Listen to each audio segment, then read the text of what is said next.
Bapak, Ibu, dan Saudara, mari kita awali ibadah kita pada saat ini dengan satu pengakuan bahwa pertolongan bagi kita datangnya adalah dari Tuhan yang telah menciptakan langit dan bumi.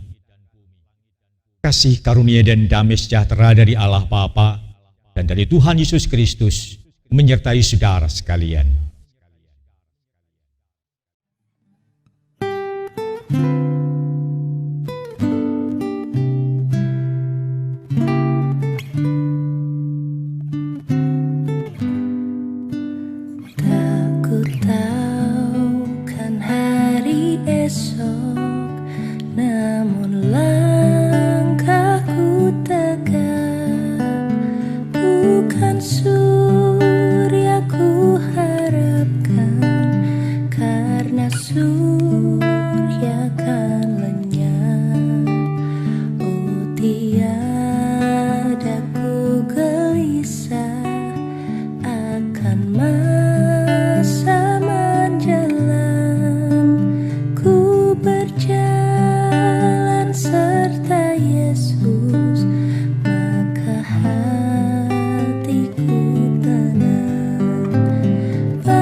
Bapak, Ibu, sebelum kita menikmati firman Tuhan, marilah kita berdoa. Tuhan Bapa di surga, saat ini kami membuka diri untuk Engkau. Biarlah Engkau berkenan merasuki kami. Berfirmanlah atas kami, ubahlah kami seturut dengan kehendak-Mu. Di dalam nama Yesus kami berdoa. Amin. Bapak, Ibu, Saudara yang dikasihi oleh Tuhan, pada saat ini kita akan bersama-sama menikmati firman Tuhan seperti yang tertulis di dalam Injil Yohanes pasal yang ke-11, ayat yang pertama sampai dengan ayat yang ke-43. LHI memberi judul bagian ini, Lazarus dibangkitkan. Nas yang akan saya bacakan pada saat ini yang dinyatakan di dalam Yohanes pasal yang ke-11 ayat 39 dan 40 yang berbunyi demikian. Kata Yesus, angkatlah batu itu. Marta, saudara orang yang meninggal itu, berkata kepadanya, Tuhan, ia sudah berbau, sebab sudah 4 hari ia mati. Jawab Yesus, bukankah sudah kukatakan kepadamu, jikalau engkau percaya, engkau akan melihat kemuliaan Allah. Bapak, Ibu, dan Saudara, ada sebuah dongeng kuno. Suatu saat Tuhan Yesus bersama-sama dengan murid-muridnya akan naik ke sebuah bukit. Di hadapan para muridnya Tuhan Yesus berkata, ambillah sebuah batu, bawalah ke atas bukit. Apa yang dikatakan oleh Tuhan Yesus ini oleh para murid diikuti. Para murid mengambil sebongkah batu, kemudian siap untuk membawanya ke atas bukit. Tetapi Petrus, seorang murid yang terkenal dengan keberaniannya, ia tidak mengambil batu, tetapi ia hanya mengambil sebutir kerikil. Ia berpikir, buat apa saya membawa batu besar untuk naik ke sebuah bukit? Cukuplah sebutir kerikil saja yang ringan untuk saya bawa. Para murid bersama dengan Tuhan Yesus kemudian berjalan mendaki bukit. Memang berat bagi 11 murid yang lain ketika harus membawa bongkah batu naik ke atas bukit. Petrus yang hanya membawa kerikil kecil, dia dengan nyaman berjalan mendaki ke bukit. Ketika sudah sampai di atas bukit, Tuhan Yesus memerintahkan kepada para murid-Nya untuk mengangkat batu yang sudah dibawanya. Para murid pun kemudian mengangkat batu itu. Petrus pasti dia hanya mengangkat kerikil saja. Setelah Tuhan Yesus berdoa, dia kemudian memerintahkan pada para murid untuk dengan penuh keyakinan menerima batu itu menjadi roti. Dan Tuhan Yesus benar-benar membuat sebuah mujizat.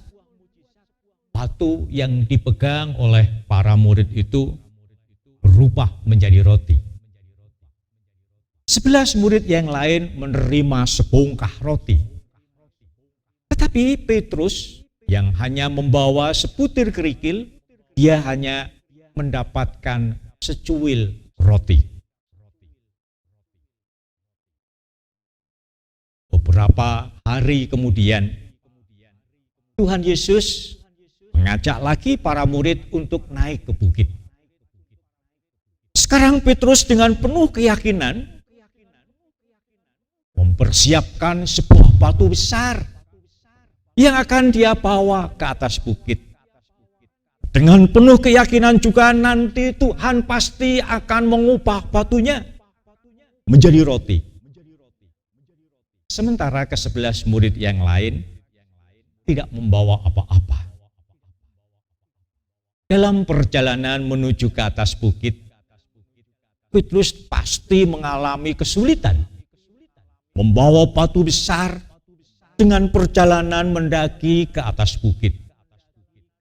Sementara murid-murid yang lain dengan nyamannya berjalan tanpa beban. Ketika mereka sampai di atas bukit, rupa-rupanya Tuhan Yesus tidak melakukan apa-apa. Mereka kemudian turun, dan Petrus tidak mendapatkan apa-apa. Batu besar yang ia bawa tidak berubah menjadi roti. Bapak Ibu Saudara, ini memang hanya sebuah dongeng. Tapi dari sudut harapan, apa yang dialami oleh Petrus ini pasti sangat mengecewakan. Apa yang ia harapkan tidak menjadi kenyataan. Kekecewaan bukan disebabkan oleh kesalahan Yesus, tetapi semata oleh karena kesalahan Petrus yang tidak mau mentaati perintah gurunya. Bahkan ia ingin supaya Yesus yang menuruti keinginannya.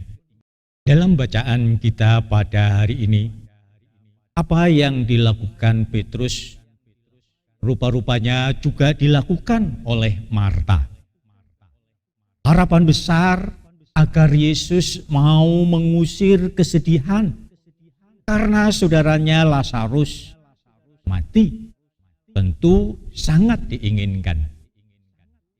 Tapi ketika Yesus sudah ada di hadapannya dan Yesus memerintahkan kepada Marta supaya batu itu diangkat, Marta justru menolak perintah itu dengan menyatakan, Tuhan, ia sudah berbau sebab sudah 4 hari ia mati. Kelihatannya sangat masuk akal alasan yang dikemukakan oleh Marta kepada Tuhan Yesus.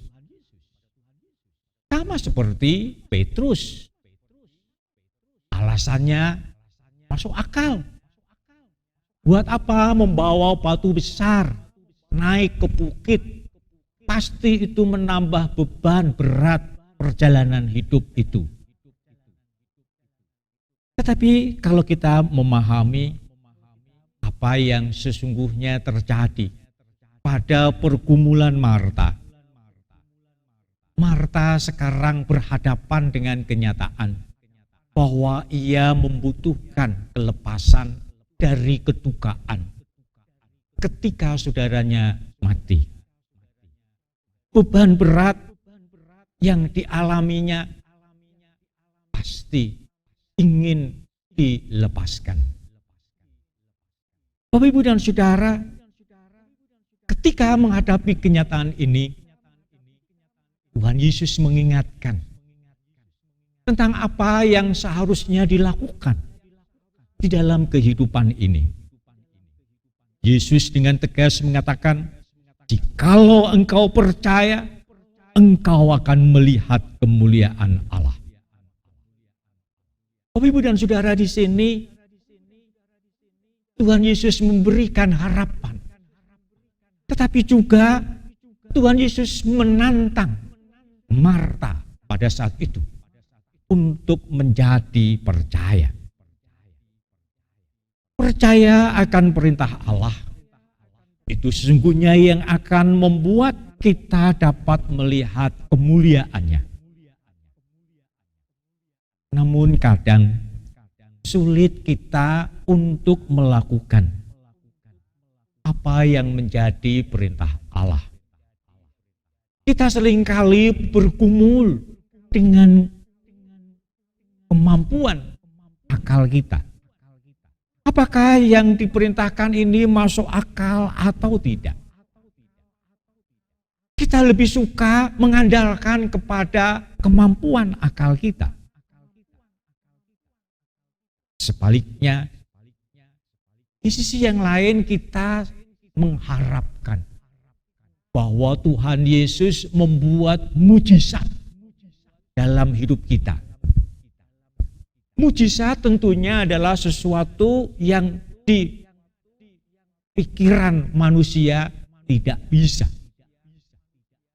Ini sesuatu yang sangat bertolak belakang.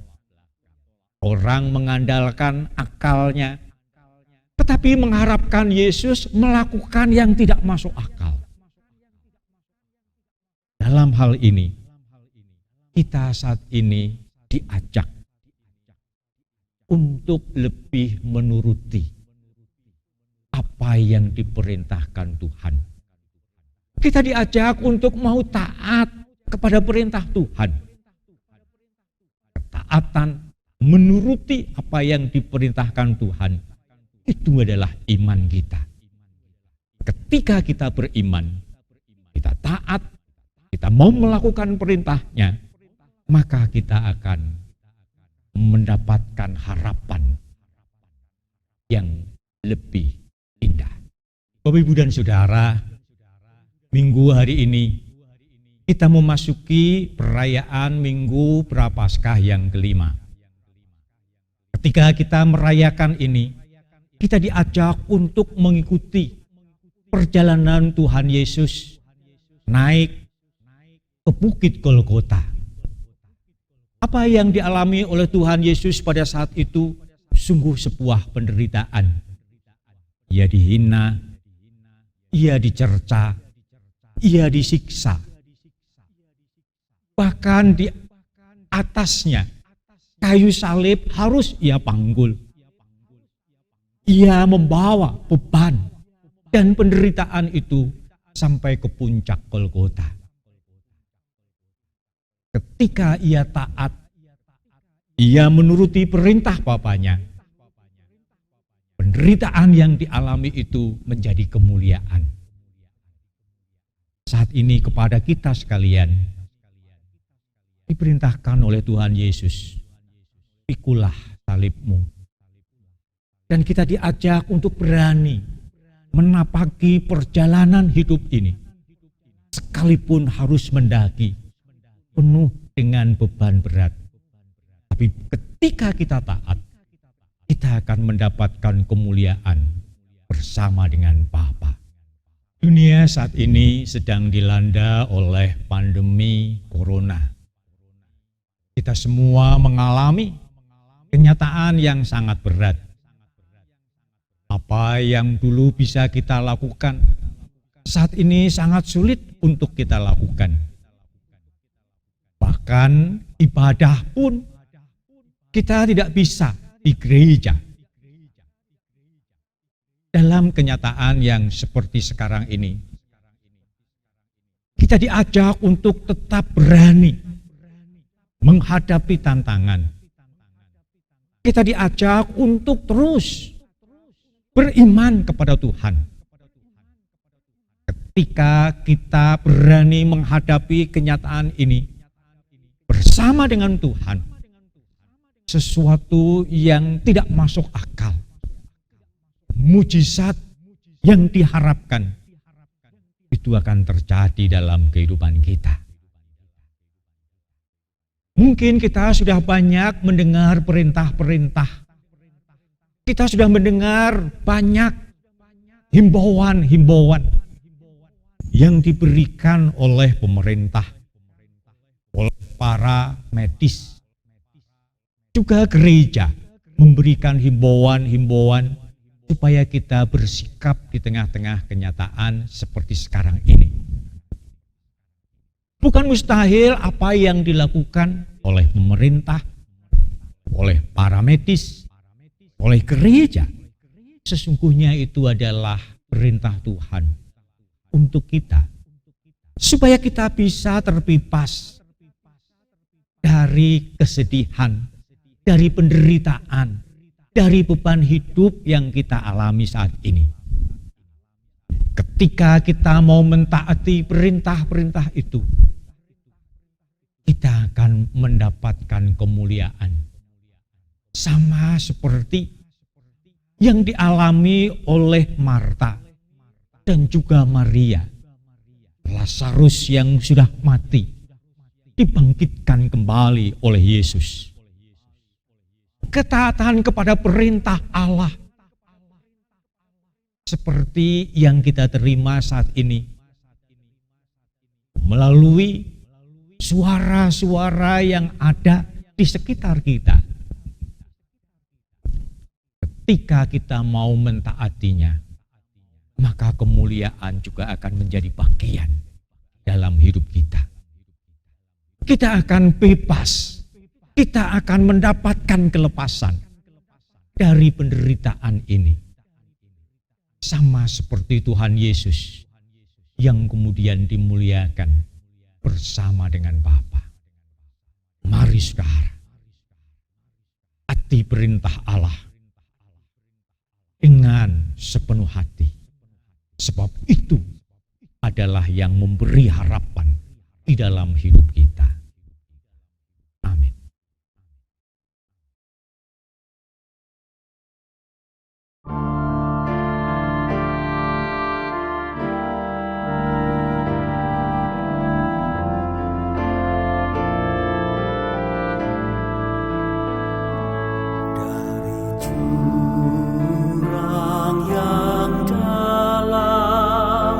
Berseruku padamu ya Tuhan, berseruku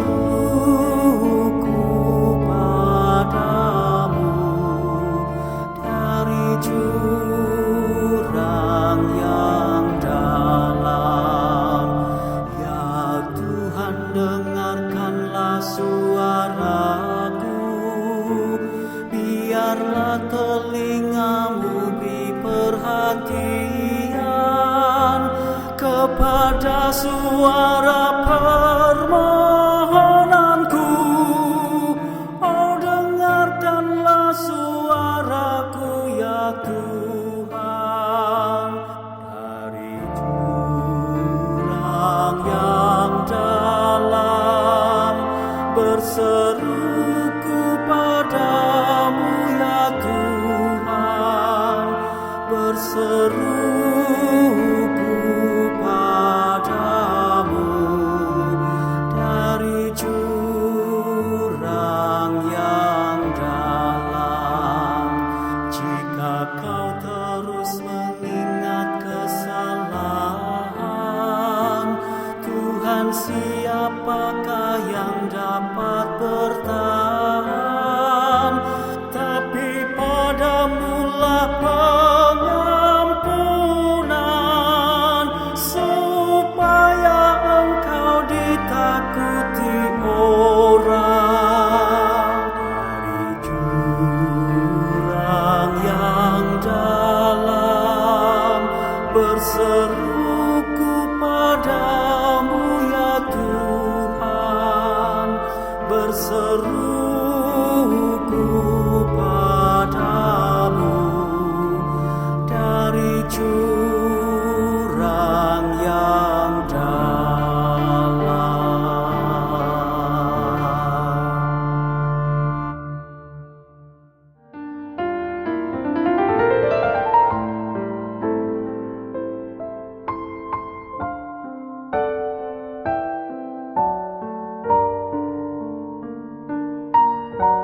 Tuhan memberkati saudara dan melindungi saudara. Tuhan menyinari saudara dengan wajah-Nya dan memberi saudara kasih karunia. Tuhan menghadapkan wajah-Nya kepada saudara dan memberi saudara damai sejahtera.